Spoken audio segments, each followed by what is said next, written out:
Okay students, तो हम लोग अपना इंडियन इकोनॉमिक डेवलपमेंट का चैप्टर नंबर 1 डिस्कस कर रहे थे। इसमें अभी तक हम लोगों ने इंडस्ट्रियल सेक्टर तक देख लिया था कि इंडिपेंडेंस के टाइम हमारा इंडस्ट्रियल सेक्टर कैसा है। अब हमें इस वीडियो में देखना है foreign trade under the British rule, यानी ब्रिटिश रूल के समय हमारा जो है फॉरेन ट्रेड है वो कैसा था। ओके, तो आइए स्टार्ट करते हैं। देखो, ब्रिटिश गवर्नमेंट के आने से पहले इंडिया का इंडस्ट्रियल सेक्टर बहुत अच्छा था और फॉरेन ट्रेड भी बहुत अच्छा था। ठीक है, जिसके बारे में हम लोगों ने पिछले वीडियो में डिस्कशन किया था कि हमारे यहाँ का जो हैंडीक्राफ्ट था वो विदेशों में एक्सपोर्ट होता था। ठीक है, बहुत अच्छी कंडीशन में हमारा फॉरेन ट्रेड चल रहा था।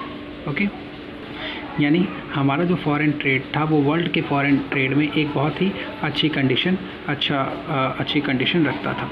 ओके, लेकिन जब ब्रिटिश गवर्नमेंट आई यहाँ पे इंडिया में, तो ये जो हमारा जो कंडीशन था कि फॉरेन ट्रेड बहुत अच्छी कंडीशन में चल रही है, उसका हो गया एंड। और ये एंड क्यों हुआ, यानी कि हमारा फॉरेन ट्रेड बर्बाद क्यों हुआ? सिर्फ और सिर्फ जो डिस्क्रिमिनेटरी पॉलिसी लगाई गई, डिस्क्रिमिनेटरी टैरिफ पॉलिसी लगाई गई ब्रिटिश गवर्नमेंट के थ्रू, उस पॉलिसी की वजह से हमारा फॉरेन ट्रेड बर्बाद हो गया। इस पॉलिसी के बारे में हम लोगों ने डिटेल में डिस्कशन पिछले वीडियो में किया हुआ है। ठीक है, ओके, तो देखो, इंडिया जो है ब्रिटेन के आने से पहले एक बहुत अच्छा एक्सपोर्टर हुआ करता था, वो भी फिनिश गुड्स का। ठीक है, फिनिश गुड्स का, जैसे कि फाइन कॉटन हमारे यहाँ से विदेशों में भेजे जाते थे, सिल्क भेजे जाते थे, टेक्सटाइल भेजा जाता था, आयरन गुड्स भेजा जाता था, वुडन गुड्स भेजा जाता था, आइवरी वर्क भेजे जाते थे, प्रीसियस स्टोन के वर्क्स भेजे जाते थे। तो ये सारे के सारे फिनिश गुड्स थे जो कि हम विदेशों में एक्सपोर्ट करते थे। लेकिन जब ब्रिटेन गवर्नमेंट यहाँ पे आई, जब ब्रिटिश गवर्नमेंट यहाँ पे आई, तो इंडिया जो कि एक फिनिश गुड्स का एक्सपोर्टर हुआ करता था ब्रिटिश गवर्नमेंट से पहले, इसको कन्वर्ट कर दिया गया net exporter of raw materials के, जिसमें कि हम लोगों ने डिस्कशन किया था पिछले वीडियो में कि हमारे यहाँ से जो है इंडिगो विदेशों में भेजा जाता था, और वो भी कहाँ, सिर्फ और सिर्फ ब्रिटेन में। ठीक है, और वो भी क्या, रॉ मटेरियल के तौर पे। तो रॉ मटेरियल जहाँ तक कि हर कोई जानता है कि जो फिनिश गुड्स होते हैं वो थोड़े महंगे जाते हैं, रॉ मटेरियल सस्ते जाते हैं। तो एक तो ये दिख रहा है कि भाई जहाँ हम एक तरफ पहले हम फिनिश गुड्स भेजा करते थे, अब हम रॉ मटेरियल भेजने लगे, तो ऐसे ही हमारी कंडीशन बेकार हो गई और हम इम्पोर्टर बन गए। किस चीज़ के? फिनिश गुड्स के। ओके, तो देखो कंडीशन पूरी तरह से चेंज हो गई, उल्टी हो गई। जहाँ हम पहले हमारे यहाँ से फिनिश गुड्स विदेशों में जाया करता था, अब हम फिनिश गुड्स विदेशों से इंपोर्ट करने लगे और रॉ मटेरियल यहाँ से एक्सपोर्ट करने लगे। तो पूरी तरीके से हमारी जो कंडीशन थी वो जो है पलट गई, चेंज हो गई। और ये हुआ क्यों? सिर्फ और सिर्फ जो डिस्क्रिमिनेटरी पॉलिसी लगाई गई थी इसके वजह से। ठीक है, ब्रिटिश गवर्नमेंट के थ्रू। तो अब आइए, इसमें कुछ पॉइंट्स दे रखा है कि कैसे फॉरेन ट्रेड को बर्बाद किया गया या क्या क्या चीज़ें हुई हैं, इसको डिटेल में डिस्कशन करते हैं। तो देखो, हमारा जो ब्रिटिश गवर्नमेंट के समय यानी कि 1947 में जब हमारा देश आज़ाद हुआ, इंडिपेंडेंस के टाइम पे हमारा जो फॉरेन ट्रेड था उसके कंडीशन के बारे में कुछ पॉइंट्स हैं। इन पॉइंट्स को हम लोग अब देखते हैं। तो पहला क्या पॉइंट है? Net exporter of primary product and importer of finish goods. यानी 1947 में जब हमारा देश आज़ाद हुआ तो हम पूरी तरीके से नेट एक्सपोर्टर बन चुके थे प्राइमरी प्रोडक्ट्स के। प्राइमरी प्रोडक्ट्स मतलब कि रॉ मटेरियल्स के। ठीक है, और इंपोर्टर हो चुके थे फिनिश गुड्स के। ठीक है, अब ये हुआ क्यों भाई? क्योंकि हमारा इतना ज़्यादा एक्सप्लॉयटेशन किया गया था ब्रिटिश गवर्नमेंट की वजह से, जिसकी वजह से हमारी जो इकोनॉमी थी वो नेट एक्सपोर्टर बन गई थी raw materials and primary products के। मतलब क्या क्या चीज़ें हमारे यहाँ से आने लगी? रॉ सिल्क, जहाँ हमारे यहाँ से तैयार सिल्क जाता था पहले, अब रॉ सिल्क जाने लगा, रॉ कॉटन जाने लगा, वुल यहाँ से भेजा जाने लगा विदेशों में, जूट भेजा जाने लगा, इंडिगो भेजा जाने लगा, शुगर भेजा जाने लगा, और ये सारे के सारे जो है रॉ मटेरियल्स हैं।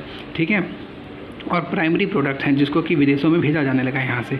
और दूसरी तरफ हम जो है एक नेट इंपोर्टर बन गए, किसके? फिनिश गुड्स के। और वो भी कहाँ से इंपोर्ट करते थे? सिर्फ और सिर्फ ब्रिटिश इंडस्ट्री से, यानी कि ब्रिटेन से। तो जब हम विदेशों से इंपोर्ट कर रहे हैं और वो भी सिर्फ और सिर्फ ब्रिटेन से, तो उससे फ़ायदा किसको हो रहा है? उससे फ़ायदा तो सिर्फ और सिर्फ ब्रिटेन को हो रहा था, क्योंकि हमारे यहाँ से जो रॉ मटेरियल विदेशों में जाता था वो कहाँ जाता था? वो ब्रिटेन में जाता था, और वहीं पर वो सामान जो है एक अच्छे फिनिश गुड्स में कन्वर्ट होकर के हमारे यहाँ आता था। तो हमारे यहाँ से रॉ मटेरियल जाए ब्रिटेन, और ब्रिटेन से फिनिश गुड्स कम जो है बन करके या इंडस्ट्रियल प्रोडक्ट बन करके हमारे देश में आता था, और हम उसी को यहाँ पे जो है ख़रीदते थे, यूज़ करते थे। तो इससे फ़ायदा किसका हो रहा था? ब्रिटेन का ही फ़ायदा हो रहा था।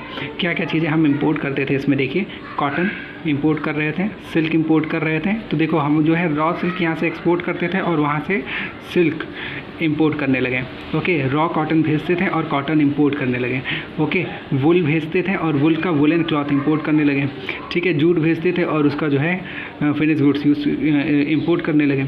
और यही नहीं, साथ में कुछ कुछ जो है कैपिटल गुड्स भी हम इंपोर्ट करने लगे थे। कैपिटल गुड्स यानी कि मशीनरी, प्लांट एंड मशीनरी, छोटे छोटे, ये सब भी हम लोग इंपोर्ट करने लगे, जो कि हम लोग जो है प्रोडक्शन में यूज़ कर सकें। तो यानी कि जो भी चीज़ें यहाँ से पहले फिनिश गुड्स विदेशों में जाती थी, अब क्या हो गया, फिनिश गुड्स विदेशों से आने लगी और रॉ मटेरियल यहाँ से जाने लगी, जिसकी वजह से हमारा जो कंडीशन था वो और ज़्यादा बर्बाद हो गया और ज़्यादा हमारा फॉरेन ट्रेड बैकवर्ड हो गया। ठीक है, इसकी वजह से, क्योंकि ये जो कंपोजिशन दिखा रहा है ना कि हम इम्पोर्टर हो गए फिनिश गुड्स के और एक्सपोर्टर हो गए प्राइमरी प्रोडक्ट्स के, ये कंपोजिशन बैकवर्डनेस को शो करता है। ओके, क्योंकि कोई भी देश अगर रॉ मटेरियल एक्सपोर्ट कर रहा है ज़्यादा और इंपोर्ट कर रहा है फिनिश गुड्स, तो तुम लोग को पता ही भाई रॉ मटेरियल जो होते हैं वो सस्ते जाते हैं as compare to finish goods, जिसकी वजह से हमारा जो इकोनॉमी है वो और ज़्यादा बैकवर्ड हो गया। ओके, अब दूसरा पॉइंट हम लोग देखते हैं। ओके, तो दूसरा पॉइंट है monopoly control of Indian foreign trade. तो हमारा जो फॉरेन ट्रेड था उस पर मोनोपोली कंट्रोल हो गया। अब ये मोनोपोली क्या होता है पता है तुम लोगों को, कि जब किसी मार्केट पे या जब किसी चीज़ पे सिर्फ और सिर्फ एक आदमी का राइट हो, एक पर्सन का या एक एजेंसी की राइट हो जाए, एक एजेंसी का अधिकार हो जाए पूरी तरीके से, तो उसको मोनोपोली कंट्रोल कहा जाता है। तो हमारा जो फॉरेन ट्रेड था उस पर किसका राइट था, उस पर पूरी तरह से ब्रिटिश गवर्नमेंट का अधिकार था। ठीक है, तुम लोगों को पता ही है कि हमने पिछले वीडियो में डिस्कशन किया था कि जो है हमारे यहाँ से ज़्यादातर एक्सपोर्ट और इंपोर्ट किसके साथ होता था, ब्रिटेन के साथ होता था। और किस लिए होता था, सिर्फ और सिर्फ ब्रिटिश गवर्नमेंट को फ़ायदा दिलाने के लिए या ब्रिटेन को फ़ायदा दिलाने के लिए होता था। ठीक है, तरीके से हमारे यहाँ से जो भी एक्सपोर्ट और इंपोर्ट हुआ करता था उस पर पूरी तरीके से अधिकार किसका था, सिर्फ और सिर्फ ब्रिटिश गवर्नमेंट का था। इस कॉन्टेक्स्ट में यानी कि इसके बारे में अगर हम लोग ऑब्जर्वेशन करें तो 2 ऑब्जर्वेशन दिया हुआ है।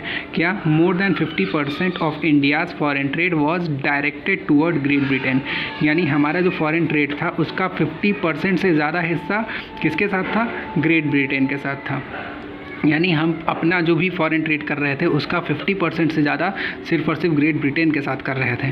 ओके, और जो ये 50% से जो 50% से ज़्यादा जो फॉरेन ट्रेड कर रहे थे ब्रिटेन के साथ, इससे फ़ायदा भी किसको हो रहा था, ब्रिटेन को हो रहा था। क्यों, क्योंकि जो हम एक्सपोर्ट करते थे किस चीज़ का, रॉ मटेरियल का, तो वो रॉ मटेरियल जो है, जो भी प्राइमरी प्रोडक्ट हमारे यहाँ से जाता था वो जो है ब्रिटिश इंडस्ट्रीज़ को एक तरीके से सप्लाई करता था इनपुट का, है ना। तो यहाँ से जो रॉ मटेरियल ब्रिटिश इंडस्ट्री में रहा था वो एक इनपुट की तरह से उन इंडस्ट्रीज़ में काम कर रहा था और वो उस इंडस्ट्री में फिनिश गुड्स बन करके फिर हमारे यहाँ ही इंपोर्ट किया जाता था, जिससे कि फ़ायदा किसको हो रहा है, ब्रिटेन को। जिससे कि ब्रिटेन को जो यानी कि ब्रिटेन को जो है एक बहुत बड़ा मार्केट हमारी इंडिया में मिल गया। क्या मार्केट कैसे, क्योंकि भाई यहीं से रॉ मटेरियल लेके जाते थे और यहीं पे ले आकर के फिर जो है अपना फिनिश प्रोडक्ट बेचते थे। तो ये दोनों ऑब्जर्वेशन से तुम्हें दिख रहा है कि जो फॉरेन ट्रेड है उस पर कंट्रोल किसका है, एक तो ब्रिटिश गवर्नमेंट का है, दूसरी तरफ उससे फ़ायदा किसको है, सिर्फ और सिर्फ ब्रिटेन को है। अब आगे देखते हैं। ओके, तो अब ये जो तीसरा पॉइंट है इसमें देखो क्या है कि surplus trade but only to benefit the British. यानी कि देखो हमारा जो ट्रेड था, हमारा जो फॉरेन ट्रेड था वो सरप्लस में था। सरप्लस में होने का मतलब है कि हमारा जो एक्सपोर्ट था वो इंपोर्ट के कंपेयर में ज़्यादा था। हम एक्सपोर्ट ज़्यादा करते थे, इंपोर्ट कम करते थे। ठीक है, तो इस ट्रेड को सरप्लस ट्रेड कहा जाता था। लेकिन इससे फ़ायदा किसको हो रहा था, ब्रिटिश गवर्नमेंट को हो रहा था, ब्रिटिश को हो रहा था। यानी जो हमारा सरप्लस ट्रेड है उससे जो है उस सरप्लस से इंडिया के डेवलपमेंट के लिए काम नहीं किया जाता था, ब्रिटिश गवर्नमेंट के लिए काम किया जाता था। ओके, तो इसके बारे में देखो कुछ पॉइंट्स दे रखे हैं, इन पॉइंट्स को हम लोग देखते हैं। तो ये जो सरप्लस था वो पहला पॉइंट क्या है, ये जो सरप्लस था वो किसके वजह से जनरेट हुआ था, क्योंकि हम जो है प्राइमरी प्रोडक्ट्स का एक्सपोर्ट करते थे, प्राइमरी गुड्स का जो है एक्सपोर्ट करते थे। ठीक है, और ना कि इंडस्ट्रियल गुड्स का। Primary products like raw material in सब चीज़ों का एक्सपोर्ट करते थे बहुत ज़्यादा। ठीक है, जो कि एक तरफ इकोनॉमिक बैकवर्डनेस को शो करता है, जिसके बारे में हमने अभी जस्ट पहले डिस्कशन किया है कि भाई अगर हम जो है रॉ मटेरियल यहाँ से भेज रहे हैं, ठीक है, और फिनिश गुड्स वहाँ से मंगा रहे हैं, तो रॉ मटेरियल हमारे यहाँ से जा रहा है। और अगर हम चाहते हैं तो उसी रॉ मटेरियल का यूज़ यहाँ इंडिया में कर करके फिर हम यहीं पे इंडस्ट्रियल प्रोडक्ट बनाते हैं, जिससे कि हमारे देश का जो है भला होता है। एक तरफ वो जो फिनिश गुड्स अगर हम इंडिया में यूज़ करते हैं, जो कि यहीं इंडिया में बना हुआ है, तो हमारे देश का पैसा कहाँ रहता, इंडिया में ही रहता, क्योंकि हम इंडिया का सामान ही खरीद रहे होते हैं। जबकि अब हम क्या कर रहे हैं, अब हम ब्रिटेन से फिनिश गुड्स मंगा रहे हैं। ठीक है, ब्रिटेन से जब फिनिश गुड्स मंगा रहे हैं तो हमारे देश का पैसा कहाँ जा रहा है, ब्रिटेन में, जिसकी वजह से हमारी इकोनॉमी और बैकवर्ड होती जा रही थी। ठीक है, तो जो ये हम रॉ मटेरियल्स यानी कि प्राइमरी गुड्स का जो एक्सपोर्ट करते थे, इसकी वजह से हमारा जो इकोनॉमी था वो बैकवर्ड होता गया।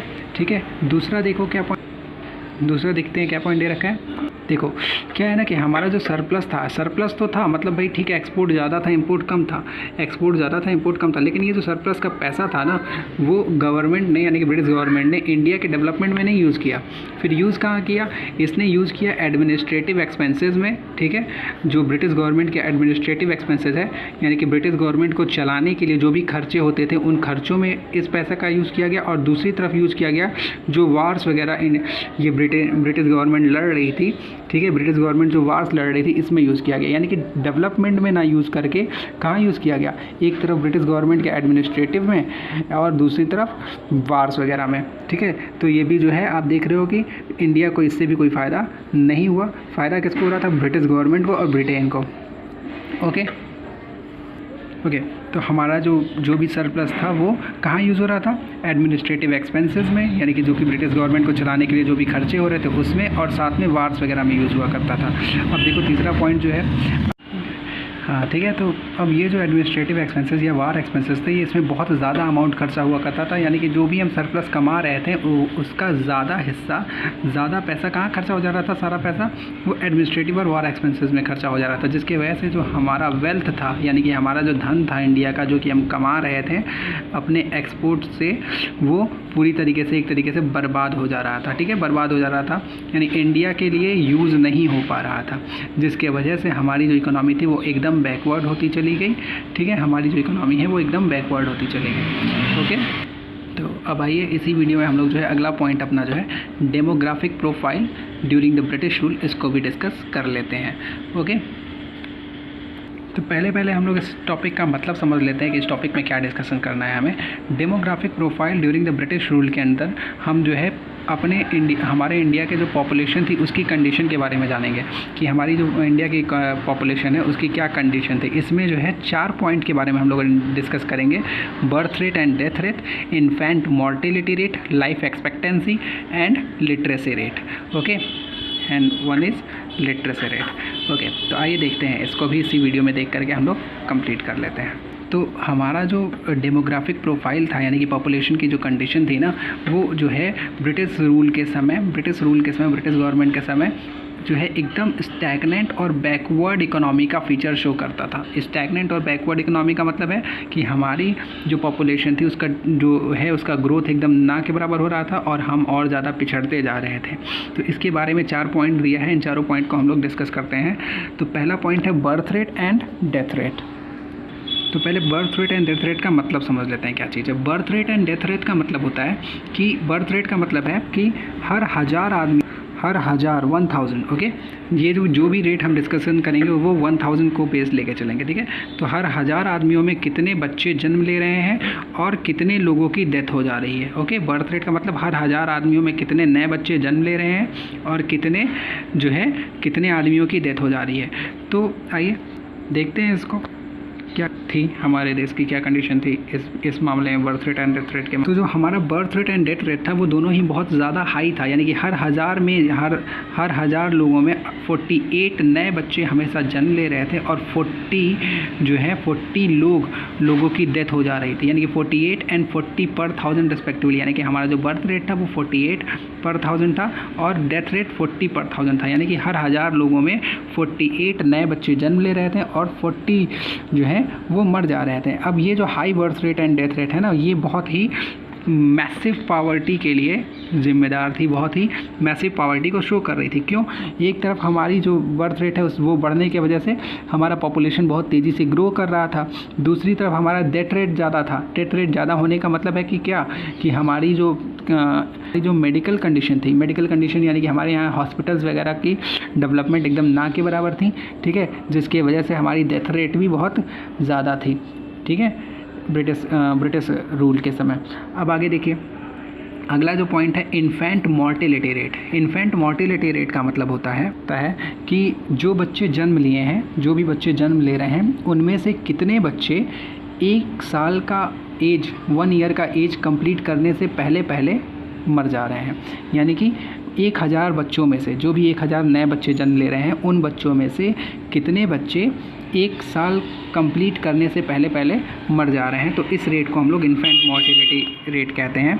ये रेट भी जो है ना ये काफ़ी हाई था, क्योंकि भाई देखो उस समय हमारा मेडिकल फैसिलिटी बहुत अच्छी नहीं थी, मेडिकल फैसिलिटी बहुत अच्छी नहीं थी, जिसके वजह से जो भी बच्चे जन्म ले रहे थे उसमें से 218 बच्चे आउट ऑफ 1000 यानी कि 1000 में से 218 बच्चों की डेथ हो जा रही थी, जो कि आज प्रेजेंट सिनेरियो में यानी प्रेजेंट के सिचुएशन में 34 पर 1000 हो चुकी है। ठीक है, तो आप देख ही रहे हो कि उस समय कितने थे, हर 1000 लोगों में से 218 बच्चे, जो भी 1000 बच्चे जन्म ले रहे थे उन 1000 बच्चों में से 218 बच्चे 218 बच्चे 1 साल का एज कंप्लीट करने से पहले ही मर जा रहे थे due to our poor medical facilities. Okay, क्योंकि हमारी जो मेडिकल फैसिलिटीज़ या हेल्थ केयर फैसिलिटी थी वो बहुत ही बेकार थी, जिसके वजह से हमारा जो इन्फेंट मॉर्टेलिटी रेट है वो बहुत ज़्यादा हाई था। 1000 बच्चे जन्म ले रहे हैं उनमें से 218 बच्चों की डेथ हो जा रही थी, जो कि आज हमारी medical facility as compare to British rule अच्छी हो गई है, जिसके वजह से हम जो है इस रेट को कम करके 34 पर 1000 लेते हैं। यानी कि आज हमारे यहाँ जो भी 1000 बच्चों का जन्म होता है उनमें से लगभग 34 बच्चों की डेथ हो जाती है। ठीक है, तो ये भी कंडीशन आपको क्या शो कर रहा है कि जो है बहुत ज़्यादा बच्चों की डेथ हो जा रही थी as compare to present scenario. ठीक है, यानी कि उस समय हमारी जो मेडिकल फैसिलिटी थी या हेल्थ केयर एसोसिएशन था वो कैसा था, बहुत ही ज़्यादा बेकार था, जिसके वजह से पावर्टी को भी बहुत ज़्यादा शो कर रहा था। ठीक है, अब अगला जो पॉइंट है लाइफ एक्सपेक्टेंसी, तीसरा जो है लाइफ एक्सपेक्टेंसी। तो इस पॉइंट का मतलब पहले समझ लेते हैं। लाइफ एक्सपेक्टेंसी का मतलब होता है average life of a person, average life of a person, यानी कि एक पर्सन की एवरेज लाइफ क्या है। तो इस पॉइंट को समझने के लिए पहले हम लोग कुछ डिस्कशन कर लेते हैं। देखो हम लोग जो है शुरू से सुनते हुए आ रहे हैं कि भाई जो पहले के लोग थे यानी कि जो पहले ज़माने के लोग थे वो बहुत ज़्यादा समय तक ज़िंदा रहते थे। कई बारी को आप देखते थे कि गाँव के लोग या बहुत पहले के लोग 100 साल तक ज़िंदा रहते थे। ठीक है, ज़िंदा रहते थे, बट जब हम एवरेज लाइफ की बात करते हैं ना, तो एवरेज लाइफ का मतलब होता है कि टोटल पॉपुलेशन का एवरेज लाइफ निकाला जाए।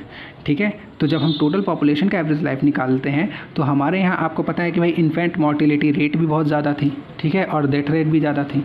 क्यों? क्योंकि मेडिकल फैसिलिटीज़ वगैरह अच्छी थी नहीं, जिसके वजह से क्या होता था, गाँव वगैरह में जब एक बार चिकन पॉक्स या कोई भी ऐसी बीमारी फैल जाती थी ना, तो पूरे गाँव के गाँव ही ख़त्म हो जाते थे। ठीक है, जिसके वजह से हमारी जो लाइफ एक्सपेक्टेंसी थी वो 32 ईयर्स थी। 32 ईयर्स होने का मतलब ये नहीं है कि हर आदमी 32 साल क्या होते होते मर जाता था, यानी कि ये एक एवरेज लाइफ है। एवरेज लाइफ यानी कि जो हमारे टोटल पॉपुलेशन है उसकी अगर एवरेज लाइफ निकाली जाए तो उस समय सिर्फ और सिर्फ 32 ईयर्स थी। ठीक है, 32 ईयर्स, जो कि बहुत कम है, लेकिन आज प्रेजेंट सिनेरियो में 68 ईयर्स हो चुकी है। क्यों? क्योंकि हमारी मेडिकल फैसिलिटी और हेल्थ केयर फैसिलिटी आज प्रेजेंट टाइम में as compare to a British rule बहुत अच्छी हो चुकी है। ठीक है, तो ये लो लाइफ एक्सपेक्टेंसी जो है ये क्यों हो रही थी? क्योंकि हमारी हेल्थ केयर फैसिलिटी बहुत ही ज़्यादा पुअर थी उस समय। ठीक है, और अवेयरनेस हमारे अंदर जो है बिल्कुल भी उस समय नहीं था।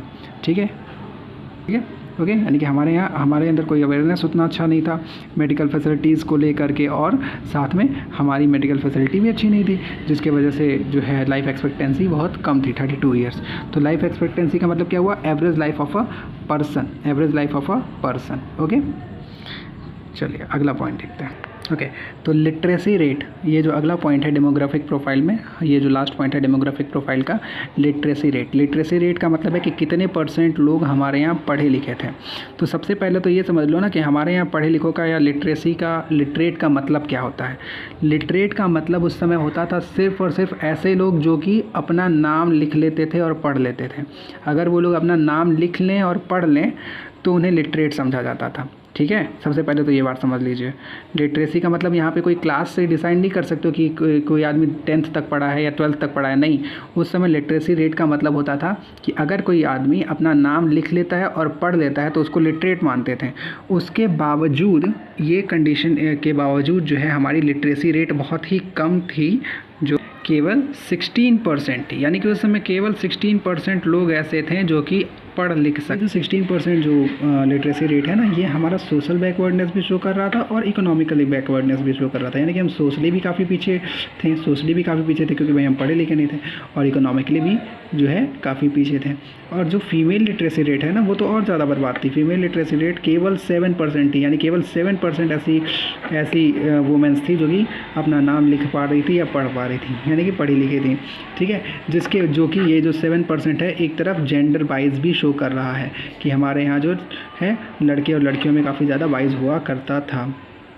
चलिए, तो अब इसी वीडियो में हम लोग जो है इस टॉपिक का एक अगला टॉपिक डिस्कस कर लेते हैं, इसी में डेमोग्राफिक ट्रांजिशन। ठीक है, तो डेमोग्राफिक ट्रांजिशन के बारे में डिस्कशन कर लेते हैं कि भाई हमारा जो पॉपुलेशन है उसमें क्या ट्रांजिशन आया, क्या बदलाव आया। ठीक है, देखो 1921 जो 1921 ईयर है ना, 1921 इस ईयर को डेमोग्राफिक ट्रांजिशन के मामले में the year of great divide माना जाता है। The year of great divide माना जाता है। क्यों भाई, क्या रीज़न है इसके पीछे? क्योंकि भाई जो 1921 के पहले यानी प्रायर टू 1921 हमारी जो पॉपुलेशन थी ना इंडिया की, वो कभी बढ़ती थी, कभी कम होती थी। ओके, कभी हमारा जो साइज़ ऑफ पॉपुलेशन है कभी इंक्रीज़ कर जाता था, कभी डिक्रीज़ कर जाता था। लेकिन 1921 के बाद से आज तक हमारी पॉपुलेशन कभी भी कम नहीं हुई है। कॉन्टिन्यूसली हमारी पॉपुलेशन बढ़ती ही जा रही है। इसीलिए 1921 को the year of great divide कहा जाता है, क्योंकि हमारी पॉपुलेशन कॉन्टिन्यूसली 1921 के बाद से बढ़ती जा रही है। ठीक है, तो after the 1921 population in India recorded a consistent rise, यानी कॉन्टिन्यूसली बढ़ती जा रही है। अब देखो इसके बारे में कुछ डाटा दे रखा है। ओके, तो 1901 में सेंसस हुआ था, 1901 में पहले, उस समय हमारा जो पॉपुलेशन था वो 0.04 करोड़ की डिक्लाइन शो कर रहा था। यानी कि एज़ कम्पेयर टू 1901 के 10 साल पहले, हर 10 साल पे जो है सेंसस होता है। तो 1891 में, ठीक है, 1891 में हमारा जो पॉपुलेशन था वो था 23.83 करोड़, जो कि 1891 में जो हमारी पॉपुलेशन थी वो थी 23.87 करोड़, जो कि 1901 में कम हो करके 23.83 करोड़ हो गई। यहाँ पे क्या दिख रहा है आपको कि 0.04 करोड़ पॉपुलेशन हमारी कम हो गई। जाहिर सी बात है उस समय हमारी मेडिकल फैसिलिटीज़ अच्छी नहीं थी, और हमारा डेथ रेट भी बहुत ज़्यादा था, जिसके वजह से पॉपुलेशन कम हो गई थी। लेकिन उसके बाद देखो अब 1911 में क्या हुआ, द सेंसस ऑफ 1911, यानी 1911 में हमारी जो पॉपुलेशन थी वो बढ़ी, थोड़ी सी बढ़ी, 1.38 करोड़ बढ़ी। कैसे? जो 1901 में हमारा पॉपुलेशन कितना था, 23.83 करोड़, जो कि 1911 में बढ़ करके कितना हो गया, 25.21 करोड़। तो यहाँ पे क्या दिख रहा है कि हमारी पॉपुलेशन थोड़ी बड़ी है। कब? 1911 में। उसके बाद आगे देखिए, 1911 के बाद जो दोबारा सेंसस हुआ, अगला सेंसस 1921 में, उस समय हमारी पॉपुलेशन कम हुई है, 0.07 करोड़ की पॉपुलेशन हमारी कम हुई है। कैसे भाई? जो हमारी पॉपुलेशन 1911 में 25.21 करोड़ थी, वो 1921 में कम होकर के 25.1, ओके, तो 25.14 हो गई 1921 में। ओके, लेकिन 1921 के बाद, ओके, तो 1921 तक आप लोगों ने क्या देखा, एक बार हमारा पॉपुलेशन कभी कम हो रहा था, फिर कभी बढ़ रहा था। लेकिन 21 के बाद से ले करके आज तक, यानी जो भी लास्ट सेंसस हुआ है 2011 का, और जब अगला सेंसस होने वाला है 2021 में, 2011 में जो सेंसस हुआ था, और अब जो अगला होगा 2021 में, जो है अभी तक कोई भी डिक्लाइन नहीं नोट किया गया है पॉपुलेशन में। यानी कभी भी इसके बाद 1921 के बाद कभी भी हमारी पॉपुलेशन में कमी नहीं आई है, कॉन्टिन्यूसली हमारी पॉपुलेशन बढ़ती जा रही है। तो देखो 1931 में हमारा जो पॉपुलेशन है वो 2.76 करोड़ से बढ़ गया, ओके, और 1941 में 3.96 करोड़ से बढ़ गया, और 1951 में कितना बढ़ गया, 4.24 करोड़ से, और ऐसे ही कॉन्टिन्यूसली 2011 तक कॉन्टिन्यूसली बढ़ते बढ़ते आज हम 130 करोड़ तक हो चुके हैं, या इससे ज़्यादा भी हो सकते हैं, जो कि 21 के सेंसस में निकल के आएगा। ठीक है, अब देखो, अब ये जो बढ़ता हुआ पॉपुलेशन था, इस बढ़ते हुए पॉपुलेशन की वजह से हमारे ऊपर बहुत बड़ा बर्डन पड़ गया। किस चीज़ का बर्डन पड़ गया? खर्चों का, कि भाई ये जो पॉपुलेशन है इसका खर्चा चलाने के लिए हमारे पास पैसे चाहिए ना, तो उस पैसे के लिए हमारे ऊपर बहुत बड़ा बर्डन पड़ गया कि हम इस पॉपुलेशन का मेंटेनेंस कैसे करें, इस पॉपुलेशन को खाना पीना, कपड़ा, एजुकेशन, जॉब, ये सब कैसे प्रोवाइड कराएं, कहाँ से पैसे लेके आएँ। तो हमारे ऊपर काफ़ी ज़्यादा बर्डन पड़ गया था। ओके, अब जब मेंटेनेंस इन्वेस्टमेंट का मतलब है कि जो हमारी पॉपुलेशन है उनको पालने के लिए जो खर्चे हो रहे थे वो इतना ज़्यादा हाई था कि हम अपने ग्रोथ ओरिएंटेड इन्वेस्टमेंट में खर्चे नहीं कर पा रहे थे। यानी कि हम जो भी पैसा हमारे पास था 1947 के बाद से या 1951 के बाद 47 के बाद से ही, क्योंकि हमारी पॉपुलेशन इतनी ज़्यादा हो गई थी कि अब जो ये हाई पॉपुलेशन है उसको पालने में ही इतना खर्चा हो जा रहा था कि हम ग्रोथ ओरिएंटेड इन्वेस्टमेंट यानी कि इंडस्ट्री लगाना, ठीक है, इंडस्ट्री लगाना, एजुकेशन प्रोवाइड करना, इन सब चीज़ों में खर्चा नहीं कर पा रहे थे। इस वजह से हमारा ग्रोथ ओरिएंटेड इन्वेस्टमेंट कैसा रह गया? कम रह गया, लो रह गया। ओके, अब ये जो हाई मेंटेनेंस इन्वेस्टमेंट है और लो ग्रोथ ओरिएंटेड इन्वेस्टमेंट है, यानी कि एक तरफ हम बहुत ज़्यादा पैसा खर्च कर रहे थे किस पे? पॉपुलेशन को पालने में, दूसरी तरफ हम ग्रोथ ओरिएंटेड इन्वेस्टमेंट में कुछ खर्चा नहीं कर पा रहे थे। ये भी एक तरफ जो है हमारी इकोनॉमी को काफ़ी बैकवर्ड शो करता है और स्टैग्नेशन शो करता है, यानी कि हमारी इकोनॉमी और ज़्यादा पिछड़ गई थी और रुकी हुई थी, ठीक है, डेवलपमेंट नहीं हो रहा था। क्यों? क्योंकि हम अपने जो हमारे पास जो भी पैसे थे उसमें पॉपुलेशन को पालने में ही खर्चा ज़्यादा कर दे रहे थे, ग्रोथ हम कर ही नहीं पा रहे थे। ओके, अब आगे देखते हैं। हालांकि जो 1951 तक की जो पॉपुलेशन की ग्रोथ थी ना, 1951 तक की पॉपुलेशन की ग्रोथ वो इतना ज़्यादा अलार्मिंग नहीं थी। इतना ज़्यादा अलार्मिंग नहीं होने का मतलब है कि इतना ज़्यादा चिंताजनक नहीं थी, ठीक है, बहुत ज़्यादा जो है टेंशन वाली बात नहीं थी, क्योंकि भाई पॉपुलेशन ग्रो कर रहा था लेकिन बहुत तेज़ी से ग्रो नहीं कर रहा था। जैसा कि डाटा में भी था कि जो है कभी 1 करोड़ या कभी 1 करोड़ से कम डेवलपमेंट हो रहा था, ठीक है, पॉपुलेशन का ग्रोथ हो रहा था। और कभी जो है हाईएस्ट 1951 में कितना पॉपुलेशन ग्रो किया था? 4.21 करोड़ का रेज़ हमारा दिखाई दिया था, जो कि बहुत ज़्यादा टेंशन वाली बात नहीं थी। लेकिन 1951 के बाद से लेके आज तक जो पॉपुलेशन का ग्रोथ हुआ है ना, रेज़ हुआ है, पॉपुलेशन जो बढ़ी है वो काफ़ी एक्सप्लोजिव नेचर की है। एक्सप्लोजिव नेचर यानी कि बहुत तेज़ी से पॉपुलेशन बढ़ी है, इतनी तेज़ी से बढ़ी है जिसके वजह से आज हम जो है सीरियस चैलेंज फेस कर रहे हैं पॉपुलेशन एक्सप्लोजन के बारे में, ठीक है, पॉपुलेशन एक्सप्लोजन के बारे में एक सीरियस चैलेंज फेस कर रहे हैं कि हमारा जो पॉपुलेशन इतनी तेज़ी से बढ़ रहा है इसको आखिर संभाले कैसे। ओके, तो इस वीडियो में बस इतना ही। अगला वीडियो जो हमारा बनेगा वो ऑक्यूपेशनल स्ट्रक्चर का बनेगा on the eve of independence. Okay, चलिए।